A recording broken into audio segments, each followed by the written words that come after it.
kapasitas untuk berubah. Ya. Itu harus change itu menjadi karakter. Orang yang mau change itu adalah orang yang confident, yang punya percaya diri. Dan yang ketiga adalah greatness. Greatness adalah ketika yang kita pikirkan itu sebetulnya otomatis sudah bicara rahmatan lil alamin. Kita hidup untuk menyalakan cahaya bagi kehidupan ini. Ya.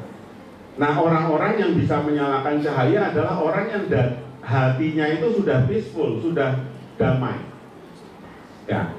Mungkin beberapa mahasiswa MM itu alumni mata kuliah saya ya. Ada mata kuliah di mana kita itu sebetulnya dihadapkan pada 3 situasi yang seringkali menyebabkan kita itu seperti saat ini. Ya. Yang pertama, situasi pertama adalah situasi masa lalu. Masa lalu itu seringkali bisa menjadi sebuah capital, bisa menjadi modal, tapi bisa juga menjadi beban sejarah, ya, beban mental.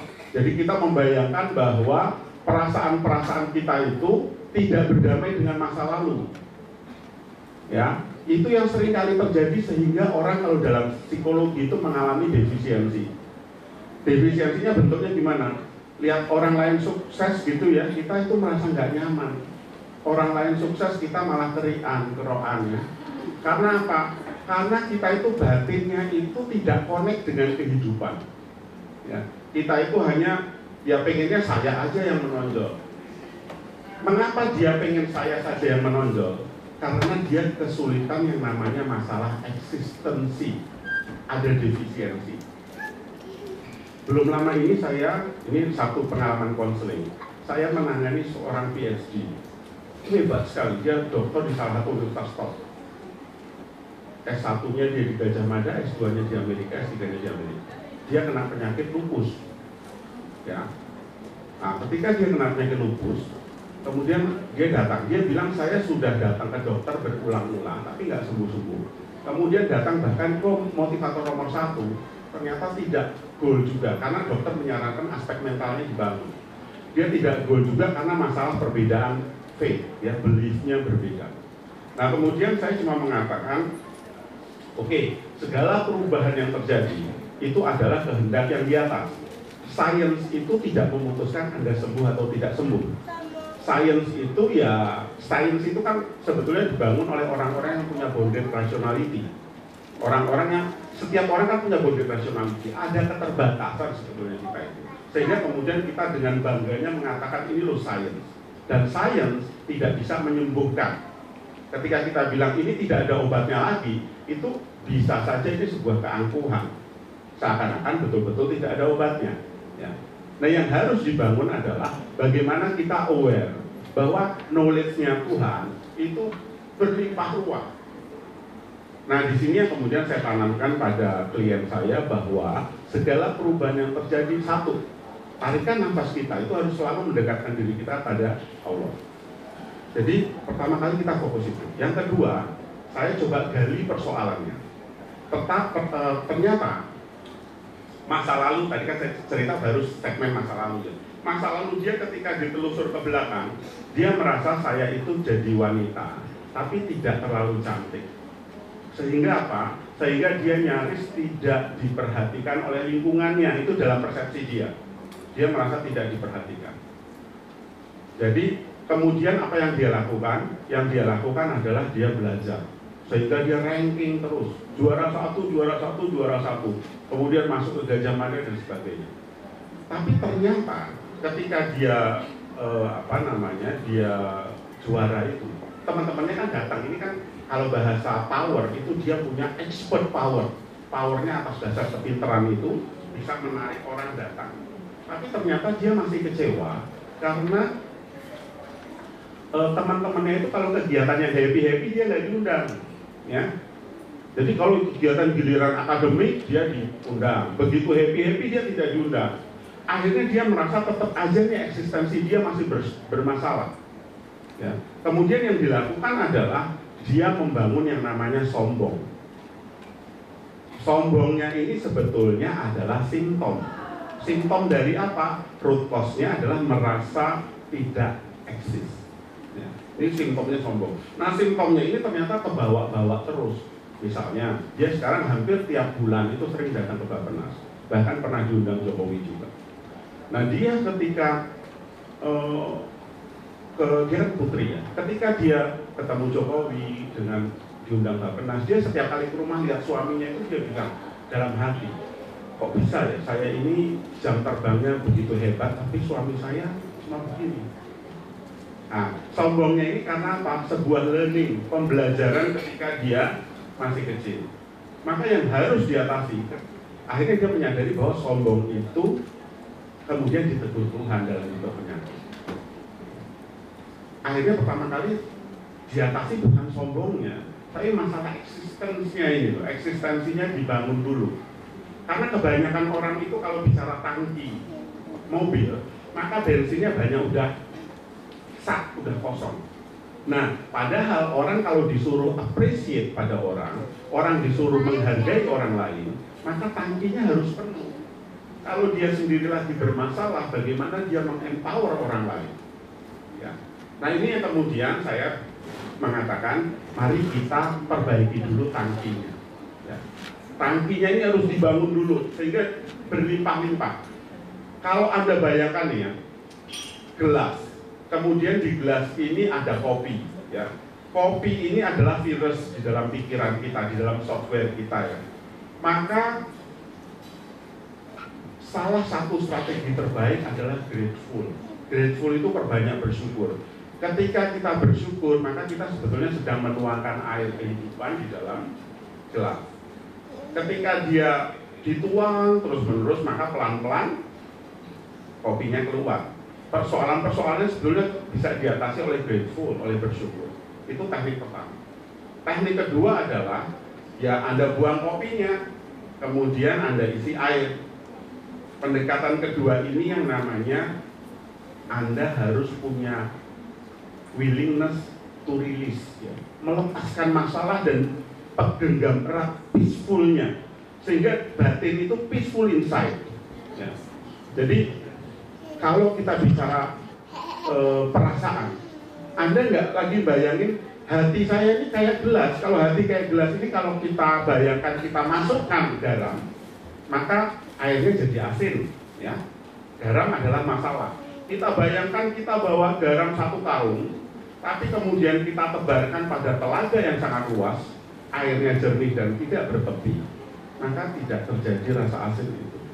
Fokus bukan pada garamnya, bukan pada masalahnya, tapi fokus pada greatness-nya, keberlimpahan mental. Ini sebetulnya PR organisasi bangsa kita. Jadi bangsa kita itu sebetulnya membutuhkan orang-orang yang grateful, orang-orang yang cerdas dan mencerdaskan kehidupan. Jadi Anda sudah terlanjur cerdas ya. Jadi jangan kemudian cerdasnya dipakai sendiri. Ya. Tolong lepaskan, berikan pada yang lain. Maka Anda menjadi rahmatan lil alamin. Visi kita unggul dan islami. Islami itu mencerahkan, dia bermanfaat bagi kehidupan. Nah, itu kira-kira yang mindset yang kita bangun. Nah, sekarang pertanyaan teknisnya adalah, loh Pak, kan setiap orang itu sebetulnya pengen baik. Setiap orang sebetulnya pengen baik. Tapi gimana caranya? Setiap orang itu pengen bisa, misalnya seorang lulusan S2 itu harus bisa bicara yang influence others, mempengaruhi orang lain. Harus bisa bicara dengan begitu enjoy ketika berdiri di depan kelas, sangat menikmati, menghadirkan inspirasi di dalam setiap apa yang disampaikan. Karena seorang leader, seorang pemimpin, tugasnya adalah menyampaikan pesan, bukan buat MOU. Tugas pemimpin itu adalah menyampaikan pesan. Ya. Kalau buat MOU tugas teknikal. Ya. Tapi bagaimana Anda inspirasi banyak orang, Anda menginspirasi. Itu adalah pemimpin. Karena pemimpin ada 2 nih karakter. Satu, yang namanya position power. Pemimpin yang dibangun dari aspek-aspek formal. Ya. Saya udah terlanjur jadi ketua prodi, saya jadi direktur, saya jadi rektor misalnya. Itu lebih banyak position power. Maka saya bisa memberikan, saya legitimate secara power, saya bisa memberi reward, saya bisa memberi punishment, dan saya punya informasi banyak, itu biasanya kekuatan dari position power. Tapi sebetulnya seorang pribadi, seorang rektor kan juga seorang pribadi, maka dia juga harus membangun power-power yang sifatnya personal. Bagaimana dia ngelola softwarenya dia sendiri, ya. Jadi walaupun saya belum lama ini, saya mau agak sedikit contoh. Jadi belum lama ini saya itu menjadi sekretaris tim penilainya Dr. Mahathir Muhammad. Jadi Dr. Mahathir Muhammad itu mahasiswa saya Pak Azhar. Nah dia waktu itu sempat bicara gini, persoalan, dia aktivis kemanusiaan. Dia mengatakan persoalan kejahatan kemanusiaan itu sebetulnya banyak terjadi karena setiap orang pada umumnya sudah terlanjur jadi pemimpin publik itu mengalami split personality. Split personality. Nah, makanya kemudian saya mengatakan, ini loh, kita punya mata kuliah intrapersonal. Intra itu kita bicara fokus di sini loh. Sebelum memimpin maka kelola dulu diri. Ya, ini seperti apa yang disampaikan oleh Rasul ketika usai perang Badar. Itu perang terbesar. Sehingga sebetulnya seorang intelektual itu pertama kali bangun itu dulu, kesesuaian antara ucapan, hati, perbuatan. Bersikaplah justice, bersikaplah adil, ya. Ini harus dibangun. Ini karakter itu tidak kemudian besok hari apa nih, minggu depan saya mau jujur, minggu depan saya mau, nggak bisa. Itu karakter, itu embedded, melekat, ya. Nah ini harus kita bangun.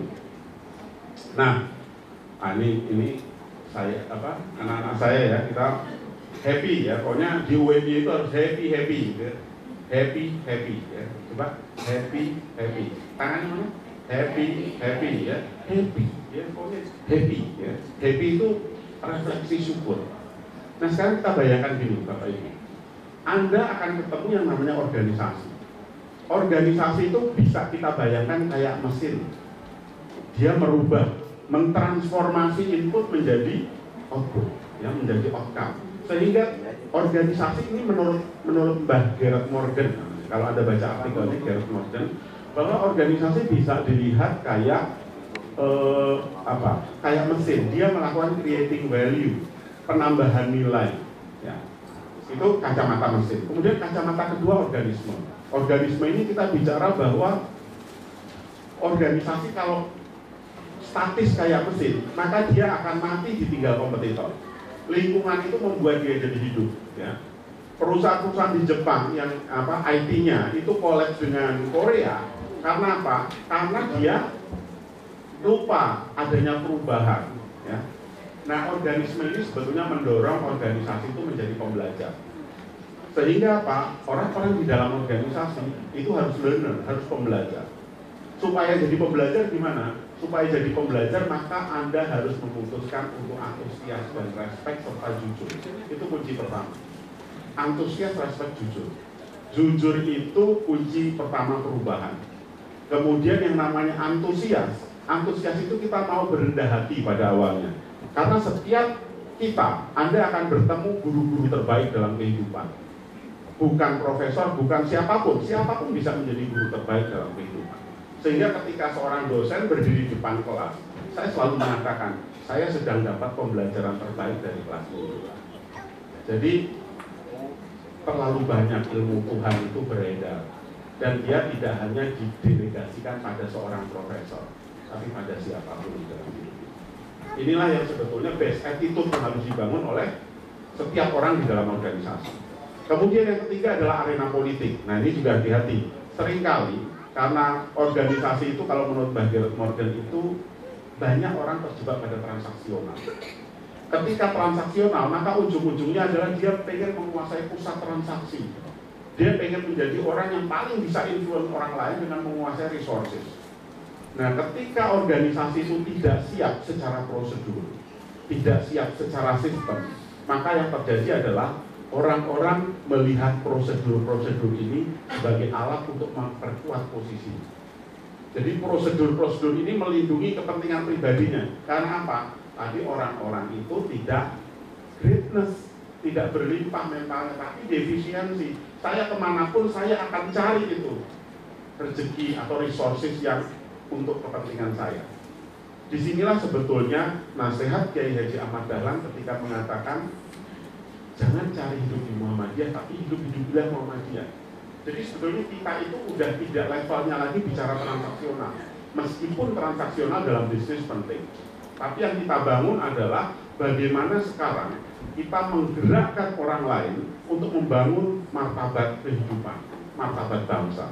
Karena nanti kita akan melihat di sini, nanti akan saya jelaskan sebetulnya kita adalah orang-orang yang menggenggam kehidupan ini, bukan kita itu bagian dari kehidupan. Nanti kita akan diskusi.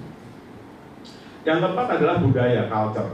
Kalau kita bicara budaya, maka budaya itu adalah seperangkat perilaku otomatis. Ya, Anda bisa melihat perusahaan Jepang karyawannya sangat kerjanya luar biasa. Sudah sore pun mengatakan semangat pagi. Ya, ini namanya apa?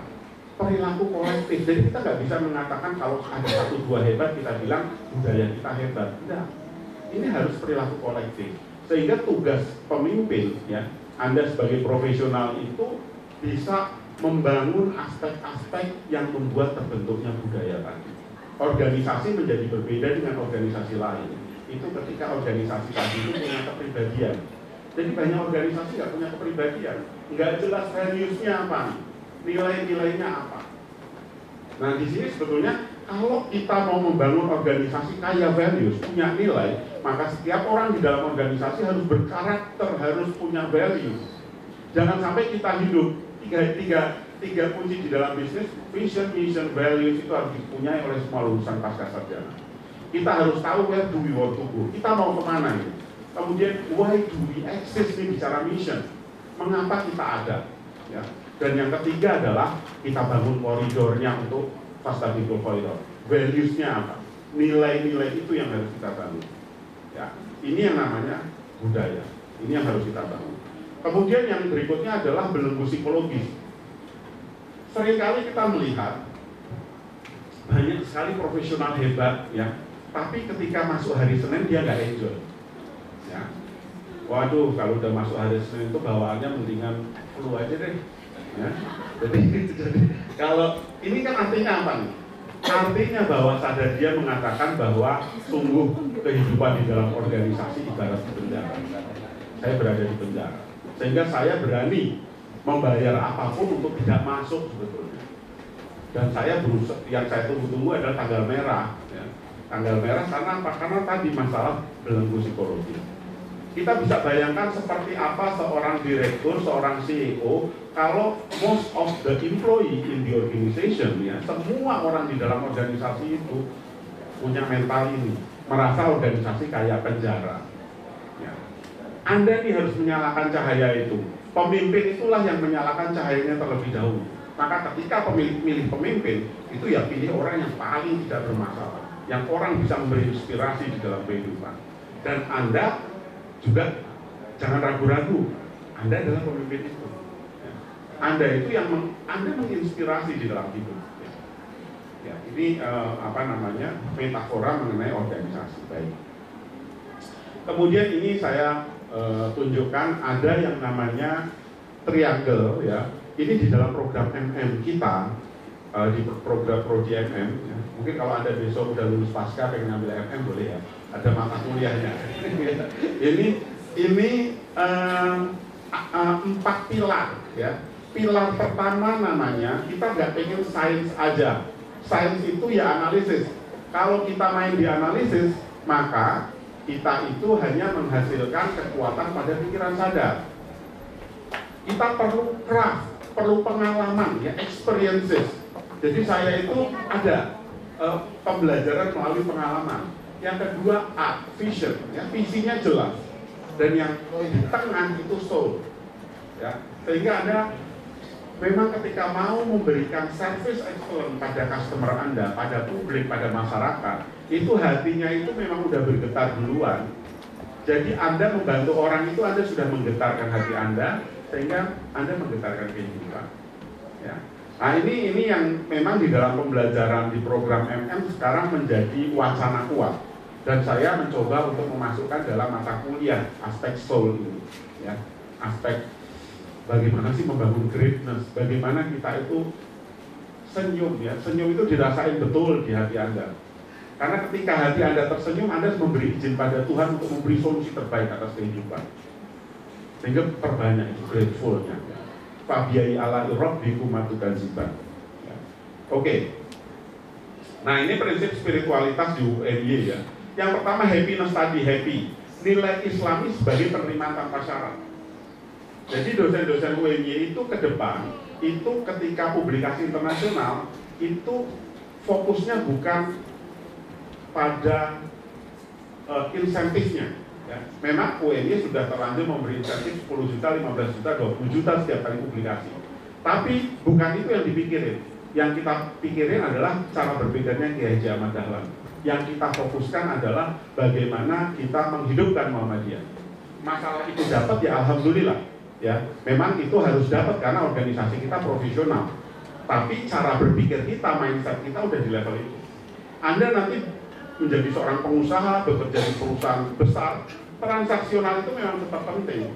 Ya, artinya ya gaji 10 juta, 15 juta buat Anda oke. Tapi Anda sekarang bukan berpikir di situ. Anda berpikirnya adalah bagaimana Anda memberikan solusi terbaik bagi kehidupan. Anda memberi rahmat dan lil alamin, ya, memberi rahmat bagi kehidupan. Ini happiness, ya. Happiness itu kita penerimaan tanpa syarat. Jadi ya sebetulnya kan kalau Anda bayangkan Tuhan itu udah suruh kita, tidak aku ciptakan jin dan manusia untuk tunduk pada Allah, pada Tuhan. Nah, tunduk itu adalah penerimaan tanpa syarat.